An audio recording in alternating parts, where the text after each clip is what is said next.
You couldn't make it up, could you? There's going to be so much acrimony going forward now about that procedure at the end. Red Bull played every card they could because they hadn't got enough speed, they hadn't got track position, they played it really smart. Mate, you absolutely deserve it. You absolutely deserve it. You've had no luck. Not the rub of the green. Recharge on, please. Mate, you absolutely deserve it. You absolutely deserve it. You've had no luck. Not the rub of the green. Recharge on, please. Mate, you absolutely deserve it. You absolutely deserve it. You've had no luck. Not the rub of the green. Recharge on, please. You have driven like a champion all year. You deserve that. We needed a bit of luck. You got it. You made it happen. And we love you. You have driven like a champion all year. You deserve that. We needed a bit of luck. You got it. You made it happen. And we love you. Gaslighting. Manipulate someone by psychological means into doubting their own sanity. How effective is gaslighting? Gaslighting can be a very effective tool for the abuser to control an individual.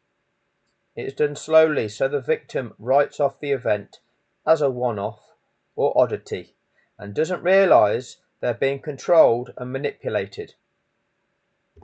So we've had a look at Bahrain, where Max went off the track and overtook Lewis Hamilton, and you got Brundle and Crofty saying, did Lewis leave him enough room? Did Lewis force him off the track? Oh, Max might have just been touching the outside of the track. Max might have been okay there. Oh, no, he's not. So that was the commentary, validating. Second race was the Emilia-Romagna Grand Prix, Imola, where Max shoves Lewis off at the chicane, and Max had the racing line there, and Lewis benefited when they red flagged the race because he had the chance to unlap and get worked into his car. Well, they all did because it affected every car, but rather than restart that race with a standing start whereby you've got that jeopardy of that race down to that first turn again and see who's going to outdrag each other, we've got a rolling start, which kind of advantages the guy that can set the pace and go when they want to go. Then we've got the third race in Portugal, where Max Verstappen goes off track in overtaking Lewis Hamilton, but Lewis overtakes him later in the race and wins the race. And again, we listen to Brundle and Crofty saying that Max stayed on the track, but Lewis went off the track. That was in Portugal. These races, there were changes of position. It wasn't a case of you've got to get into the lead on that first lap, otherwise your strategy is just not going to work. And we saw Spain, where Verstappen does the dive bomb at turn 1. Lewis Hamilton has to take evasive action. Oh, Max was on the racing line there. Again, same as Imola. Oh, Max had the racing line there. Constantly validating Max. But Lewis again came back to win.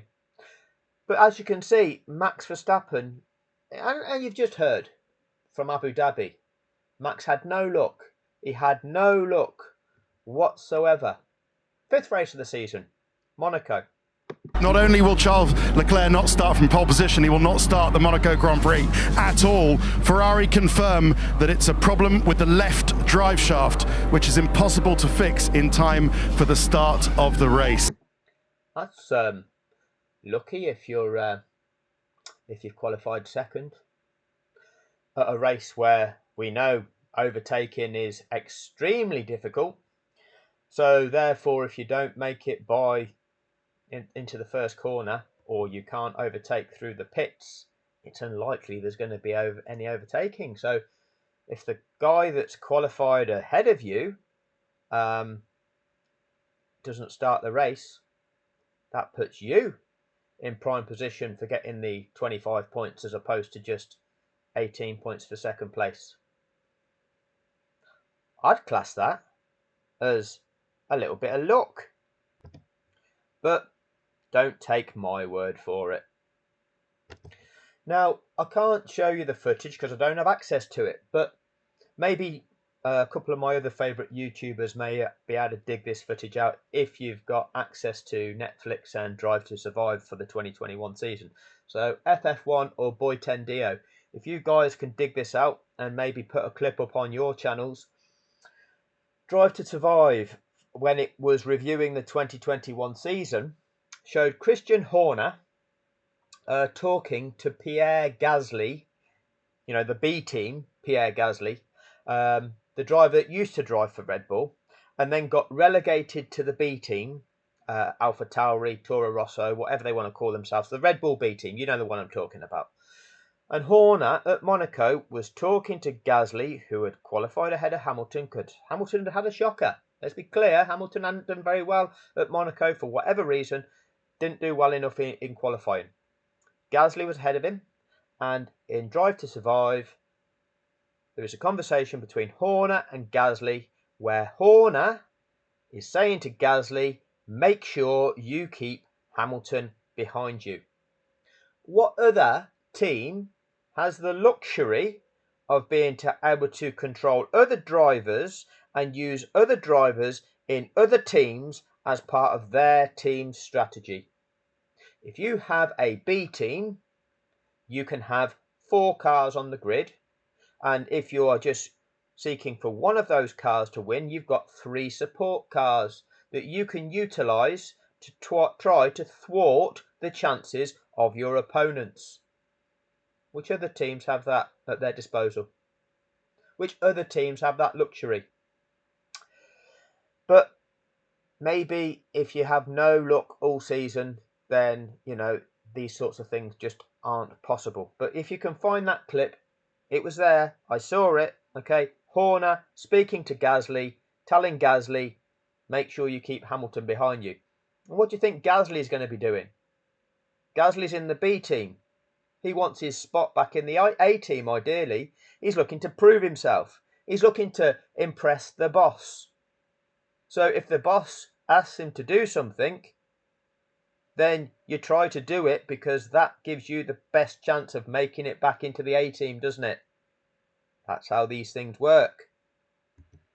In the Drivers' Championship, Max Verstappen currently 4 points ahead of Lewis Hamilton. If things stay the same as they are this afternoon, Max Verstappen will lead the Drivers' Championship for the first time in his Formula One career. In his 124th race, Verstappen could be on top of the table this afternoon. In the Drivers' Championship, Max Verstappen currently 4 points ahead of Lewis Hamilton. If things stay the same as they are this afternoon, Max Verstappen will lead the Drivers' Championship for the first time in his Formula One career. In his 124th race, Verstappen could be on top of the table. Hurrah for Max Verstappen. It'll be the first time he could lead the World Championship in his 124th race. Now, in the first race of the season in Bahrain, Martin Brundle was telling us that we were witnessing 2 of the greatest ever Formula One drivers battling it out. You know, 7-time world champion, 90-odd winner of 90-odd Grand Prix, and now he's set 100 pole positions as well.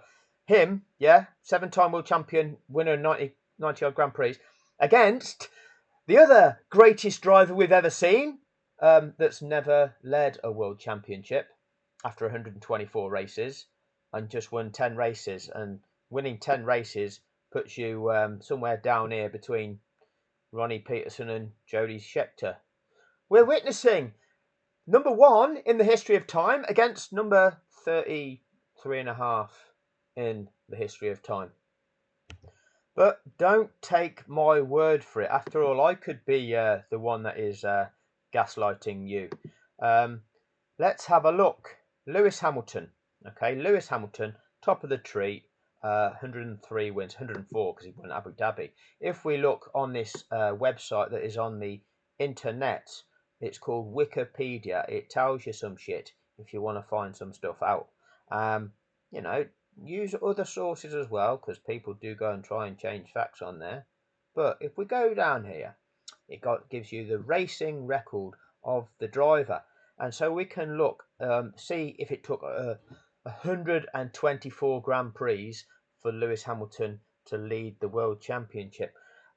So back in 2007 was Lewis's first year. He came second in that championship. Did he lead that? I think he might have done. So I think he led it within 17 races. And if he didn't, he won the championship in his second season. So with just 35 Grand Prix under his belt, he's won a World Championship. So that's clearly led that one, hasn't he?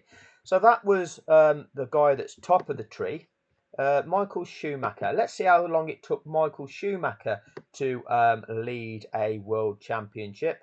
Let's see if it took Michael Schumacher 124 Grand Prix before he led a World Championship. Career summary, racing record. Let's have a look to see what it took Michael.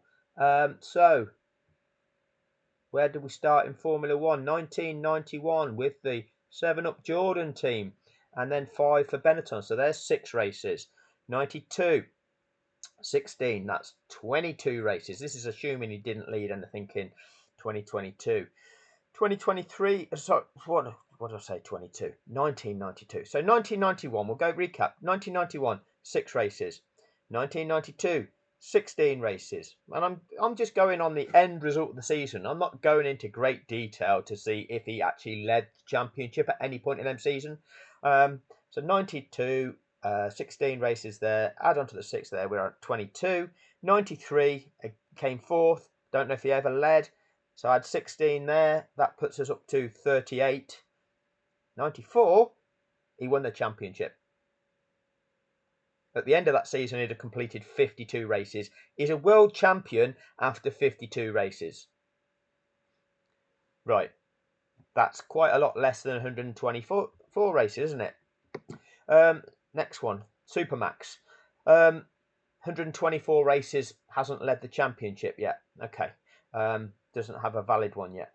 So Seb Vettel, let's see how many races it took Seb Vettel to win, to lead the championship. This is just to lead the championship. Sebastian Vettel, career. Let's have a look for Seb.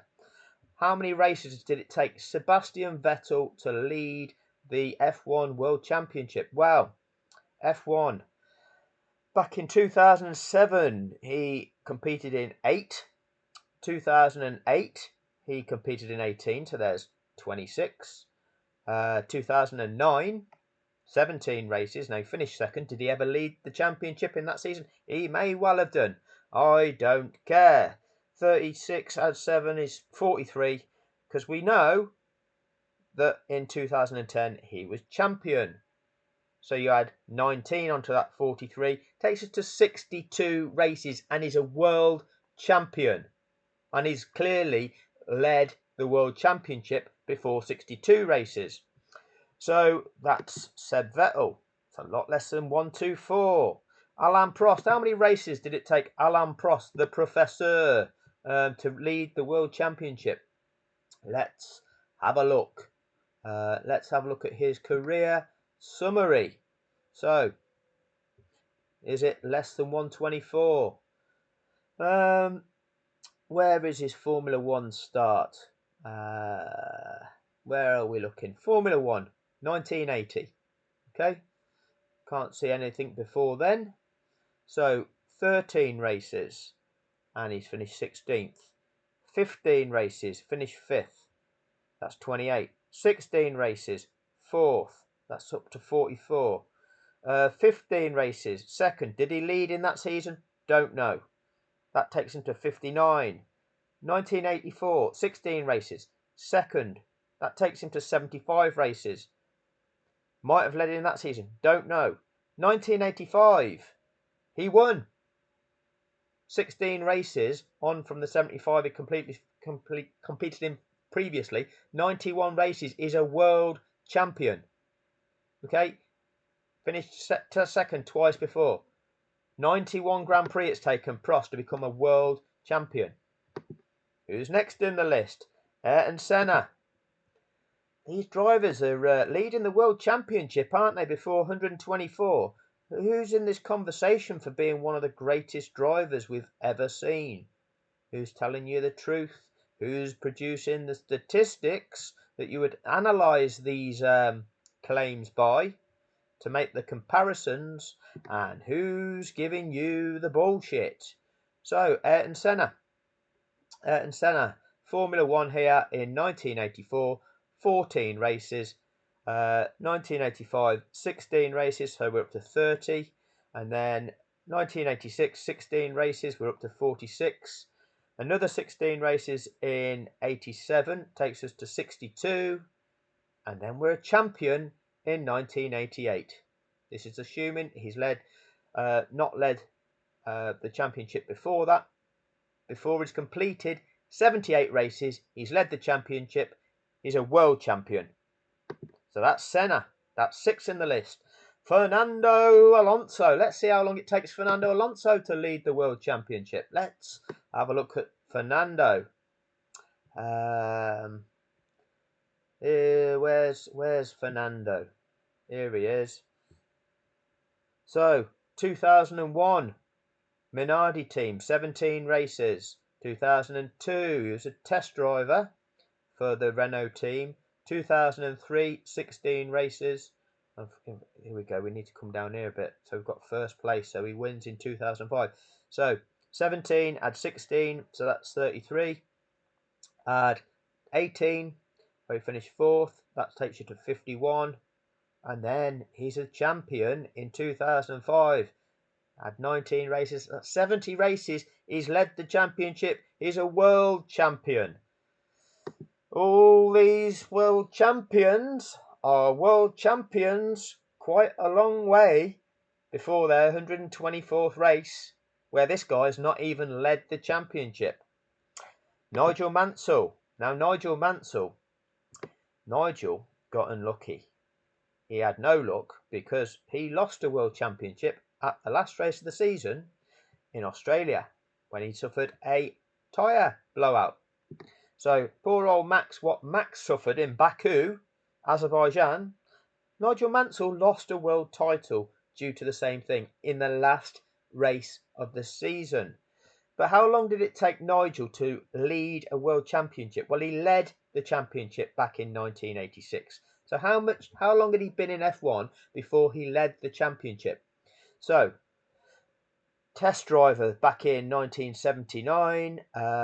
Then in 1980, he's got 3 races. And then 81, 14, so we're up to 17. 82 is 13, so we're up to 30. 83 is 15, so that's 45. 84, 16, so we're at 61. 85 is 15, so it's 76. And then 16 races on from that, 92 races. Within 92 races, Mansell leads the championship and is highly unlucky not to be a world champion because he lost on the last race of the season due to a tyre failure. There's Mansell. Jackie Stewart. Well, Jackie's only ever competed in 100 races. So, do you think Jackie Stewart, who, let's see how many Formula One world titles Jackie Stewart won. Let's have a look. Well, let's scroll down a bit because this one at the top's not for Formula One. We've got here first in Formula One in 1969, first in Formula One in 1971, first in Formula One in 1973. So we've been in Formula One for how many races? Let's see how many races Jackie had done before he led the World Championship. So back up to 1965, 10. 1966, 8. There's 18. At 11 is 29.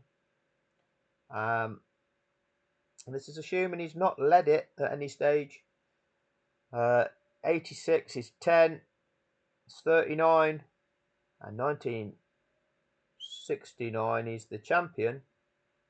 So 50 races for his first championship. A lot less than 124. Jim Clark. How many races has Jim Clark done?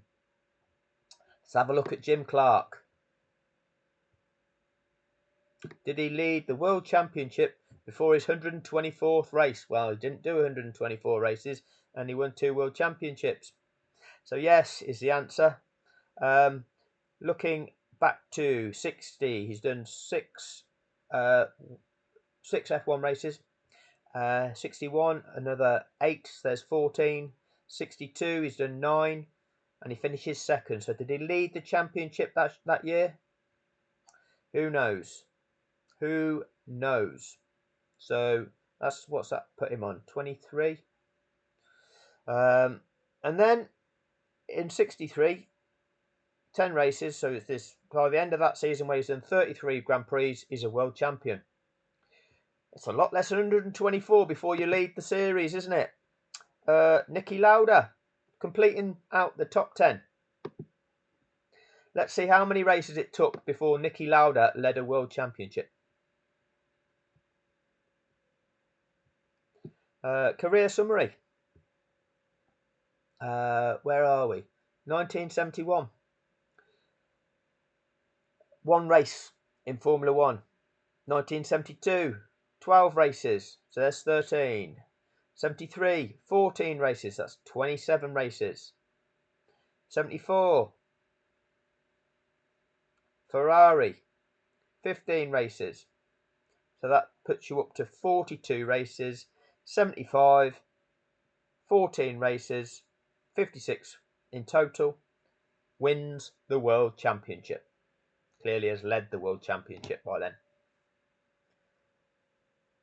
You tell me what's a valid comparison. We've got the top 10, right? The top 10, which Max Verstappen wasn't in. All of these drivers, look at their statistics, look at how many races they've won, how many world championships that they've won, how long it's taken them to get there. And in Bahrain, the opening race of this season, Martin Brundle is comparing Max with these greatest drivers of all time, and saying that Max is one of them. And Max is now, in his 124th Grand Prix, only now is the first time he's actually leading the championship. Only now. Now, something isn't right. A very effective tool for the abuser to control an individual. It's done slowly, so the victim writes off the event as a one-off or oddity and doesn't realise they're being controlled and manipulated. Manipulate someone by psychological means into doubting their own sanity. Oh, Max Verstappen, you're watching one of the greatest of all time. The Mercedes, who have had their problems here in Monaco this weekend, and Red Bull have taken full advantage. Max Verstappen past the point where he's had a couple of crashes in the past, but nothing has arisen this year to spoil Max Verstappen's party. This is going to be his first podium in Monaco. It's his first win in Monaco. Max Verstappen leads the World Championship and wins the Monaco Grand Prix. What a day for Red Bull. They can celebrate, as does Carlos Sainz. Second place for Ferrari. They didn't get the victory they thought was possible starting from pole, but second. That's because they didn't start from pole, because Leclerc, who set the pole time, couldn't start the race. So effectively that made Verstappen, the second place car, the effective pole. So next on the list to have a quick look at. So if you look at the grid of the races, Bahrain testing, then the first race was Bahrain, then it was Emilia-Romagna, then it was Portugal, then it was Spain. That was just Monaco, the 5th race of the season. Next one, Azerbaijan. So what happens in Azerbaijan? Charles Leclerc starts on pole position. Lewis Hamilton on the front row of the grid in second, Verstappen third. But by lap 2, Lewis Hamilton is in the lead. He's overtaken Charles Leclerc. So Lewis Hamilton leading the Azerbaijan Grand Prix on lap 2. And we're completing lap 11, and this is what happens. And you could see there, was it the Alfa Romeo of Giovinazzi? So Hamilton from the lead goes into the pits, and the two Red Bulls of Verstappen and Perez go by. Going through as Sainz was reversing back out. Some big old flat spots. I think he's going to be straight back in the pits to get another set of tyres. Oh, they're coming in. Look who's followed Hamilton into the pits. Mercedes, look, set of tyres. Hamilton comes in, Verstappen and Perez stay out. Hamilton, it's a slow stop again, but he had to wait for the other car that was coming down the pit lane, and it might have been Pierre Gasly, it was, in the AlphaTauri that was making his way into the pits. Valtteri Bottas pits. Oh, Lewis Hamilton had to wait in his pit box whilst one of the cars making its way down the pit lane was coming by, so it made Lewis Hamilton's pit stop a bit longer. It delayed him. Oh, it was one of the B team cars that thwarted Lewis Hamilton's attempts to have a quick pit stop. With Mercedes servicing both cars at the same time, but Hamilton lost at least 2 seconds in that pit stop, and that could be crucial for this race. That could. Red Bull definitely can do pit stops under 2 seconds, Crofty. That's 2.6 seconds. He was roughly a second behind him. If Verstappen had a very good look at the first sector he's just done, he's just went purple, best of anybody. You would pull him in this lap. Lewis Hamilton might not just lose out to Max Verstappen here, he could lose out to Sergio Perez as well with that 2 seconds, should Red Bull either double stack or get Perez in the lap after. They're certainly capable, as Paul said, of very speedy pit stops, and Mercedes having to wait there for Pierre Gasly to come in. That cost them crucial time in the pit stop phase. Verstappen leads from Perez, they haven't stopped. Sebastian Vettel currently running in 3rd place, and we can see what happened to Carlos Sainz down at turn 8. We've not seen drive. Well, we'll see what happens. We'll see how the pit stops unfold. Box and pit confirm, Max. And he's boxing. And pit confirm. Don't forget, these tyres on Max Verstappen's car were 3 laps younger than Lewis Hamilton's starting tyres as well. Ted, down to you. Yeah, I can see it just a couple of garages down. Let's have a look. Yeah, going well so far. No, that's not bad. That's very solid, isn't it, Crofty? That's not the 1.8 I've seen, but what was it, about the 2 second mark?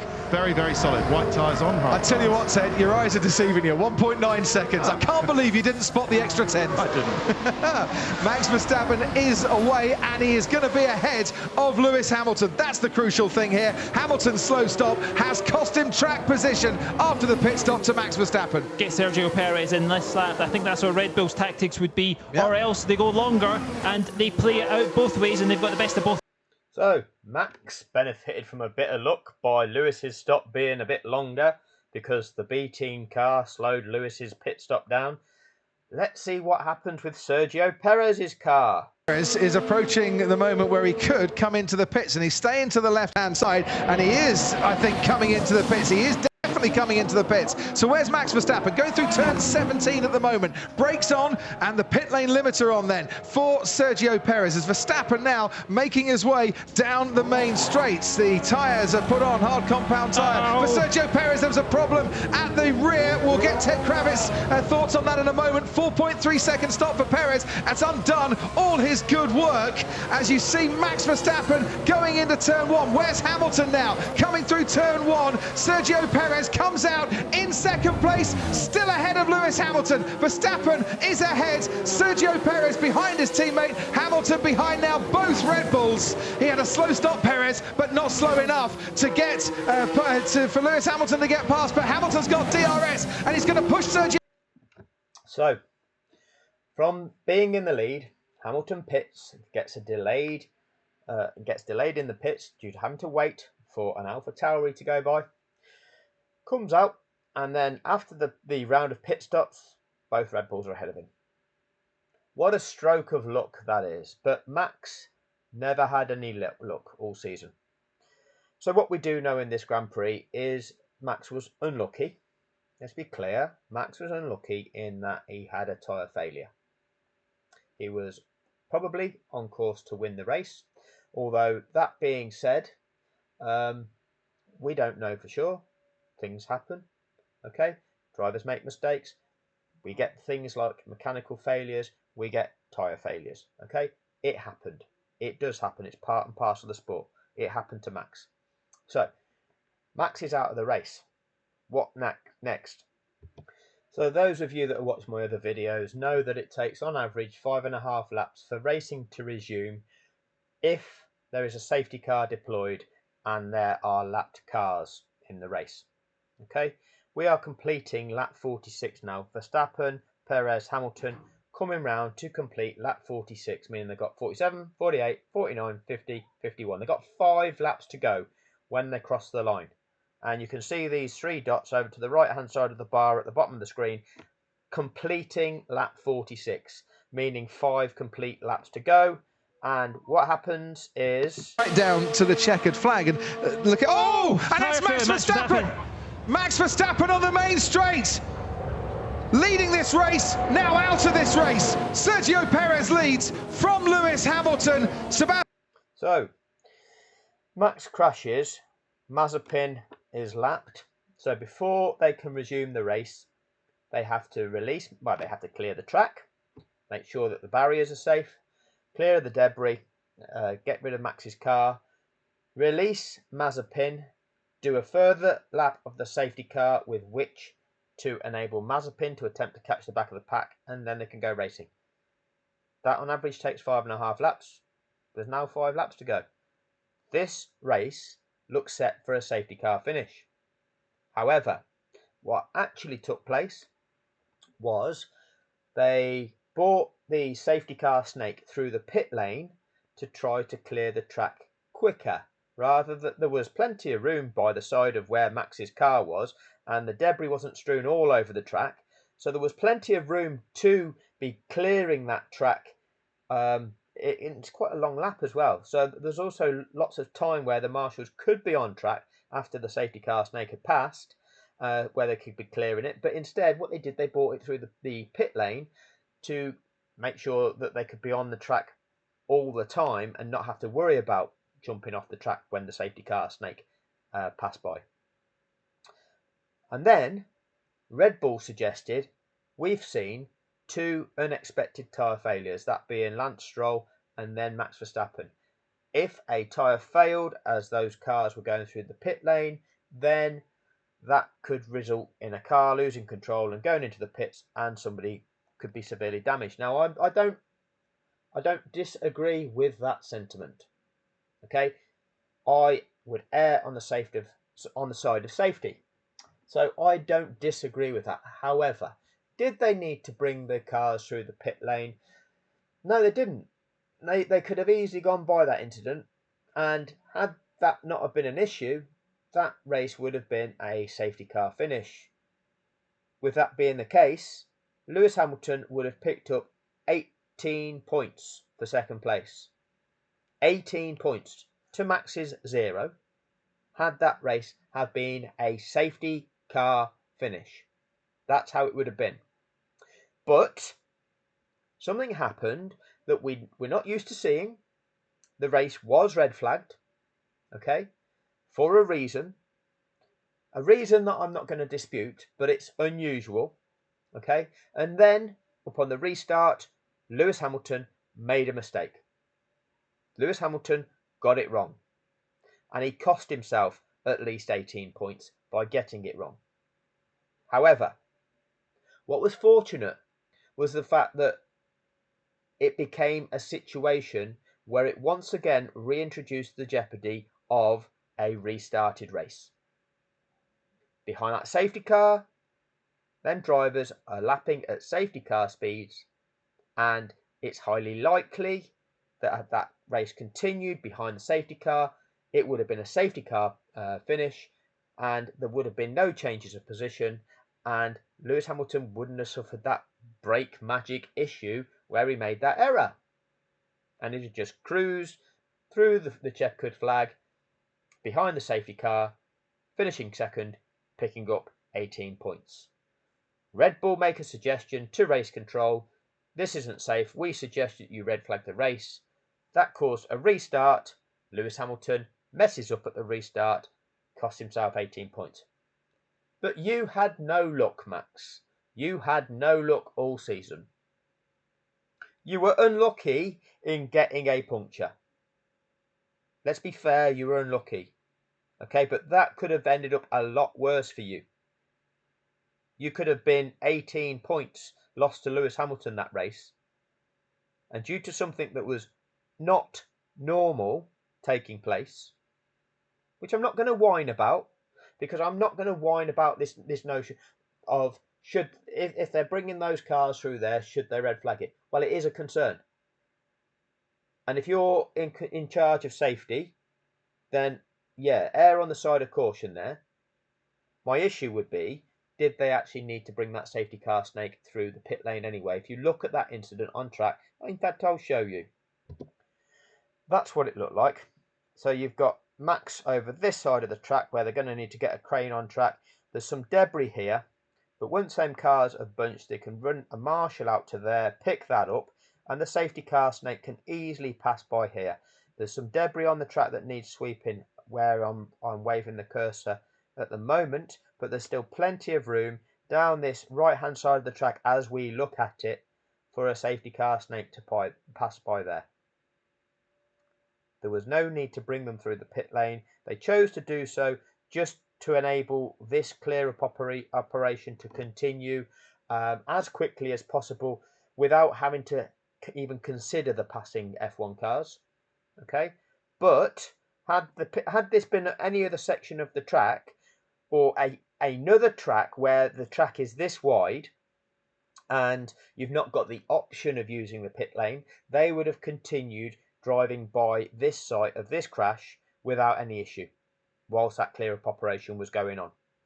As you saw take place in Abu Dhabi when they were clearing Nicholas Latifi's car, the safety car snake was passing that incident, and the amount of track room available for those cars to pass through was probably less than what's available here. But they took them through the pit lane because it was adjacent to it, right next to it, and then because of safety concerns, they red flagged the race.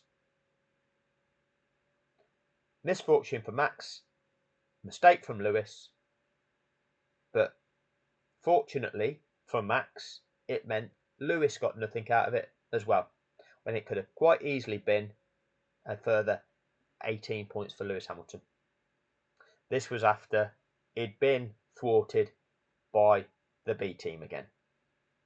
So we've got a narrative of this season where we're being told Max is one of the greatest we've ever seen. It's taken to his 124th Grand Prix before he even leads the World Championship. Well, that's not ranking him alongside the guys in the top 10, is it? And Max has had no luck. Well, it's pretty lucky if you don't qualify on pole at Monaco and you qualify in second, and the guy that's on pole, that if he beats you into the first corner, is highly likely to beat you in the race.